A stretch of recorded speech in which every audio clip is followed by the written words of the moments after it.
രാഹുലിന്റെ സ്ഥാനാർത്ഥിത്വം പ്രഖ്യാപിച്ചതോടെ ദേശീയതലത്തിലെ കോൺഗ്രസ് നയത്തെ ചോദ്യം ചെയ്ത ഇടതു നേതാക്കൾ രാഹുലിന്റെ സ്ഥാനാർത്ഥിത്വം ഇടതുപക്ഷത്തിനെതിരാണെന്നും ബിജെപിക്കെതിരായ പോരാട്ടമാണ് നടത്തുന്നതെങ്കിൽ ബിജെപിക്കെതിരെയായിരുന്നു മത്സരിക്കേണ്ടതെന്നും മുഖ്യമന്ത്രി പിണറായി വിജയൻ പറഞ്ഞു. ആരെ പരാജയപ്പെടുത്താനാണ് കോൺഗ്രസ് മുൻഗണന നൽകുന്നതെന്ന് അവർ തന്നെ പറയട്ടെ എന്നായിരുന്നു സിപിഎം ജനറൽ സെക്രട്ടറി സീതാറാം യെച്ചൂരിയുടെ പ്രതികരണം.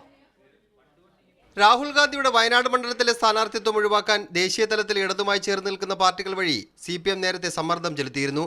ഇത് ഫലിക്കാതെ വന്നതോടെ രാഷ്ട്രീയമായി തന്നെ ചില ചോദ്യങ്ങൾ ഉന്നയിച്ചാണ് രാഹുലിന്റെ സ്ഥാനാർത്ഥിത്വത്തെ ഇടതുമുന്നണി നേരിടുന്നത്.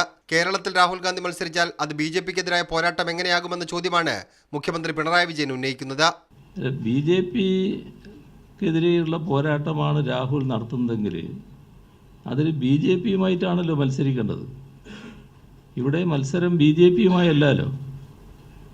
വയനാട്ടിലെ മത്സരം അവിടെയും ബി ജെ പിയുടെ മുന്നണിയിലെ സ്ഥാനാർത്ഥി ഉണ്ടായിരിക്കാം, പക്ഷേ അത് ബി ജെ പിയുമായുള്ള മത്സരമാണെന്ന് ആരും പറയില്ല.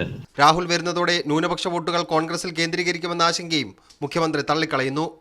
അത് ഈ മൈനോറിറ്റിയൊന്നും അത്ര താഴ്ത്തിക്കെട്ടണ്ട കേട്ടോ. എല്ലാ ആളുകൾക്കും എല്ലാ കാര്യങ്ങളും ഇപ്പോൾ അറിയാം. അതിന് ചുറ്റും മത്സരിക്കുന്ന ആളുകൾ ഏത് തരക്കാരാണ് എന്ന് നല്ലതുപോലെ നമ്മുടെ ന്യൂനപക്ഷ വിഭാഗത്തിൽപ്പെട്ടവർക്കറിയാം. കേരളമാണിത്. കേരളത്തിലാണ് മത്സരം നടക്കുന്നത്. കേരളത്തിൻ്റെ അനുഭവം ഇവിടെയുള്ള മതന്യൂനപക്ഷങ്ങൾക്കുണ്ട്. ഇവിടെ 20 മണ്ഡലങ്ങളിൽ സ്ഥാനാർത്ഥികളുണ്ട്, UDFന് സ്ഥാനാർത്ഥികളുണ്ട്. അതിലൊരാളായി രാഹുൽ ഗാന്ധിയും വയനാട്ടിൽ മത്സരിക്കുന്നു.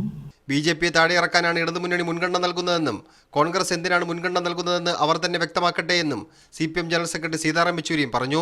Our priorities are clear: to defeat the BJP. Now let the Congress decide what its priorities are. Rahul Gandhi വരുമെന്ന് ഉറപ്പായതോടെ കേരളത്തിലെ പ്രചരണ വിഷയങ്ങളിൽ മാറ്റം വരുത്തുന്നതിനെക്കുറിച്ചുള്ള ആലോചനകളും ഇടത് കേന്ദ്രങ്ങളിൽ സജീവമാണ്. മീഡിയ 1 തിരുവനന്തപുരം.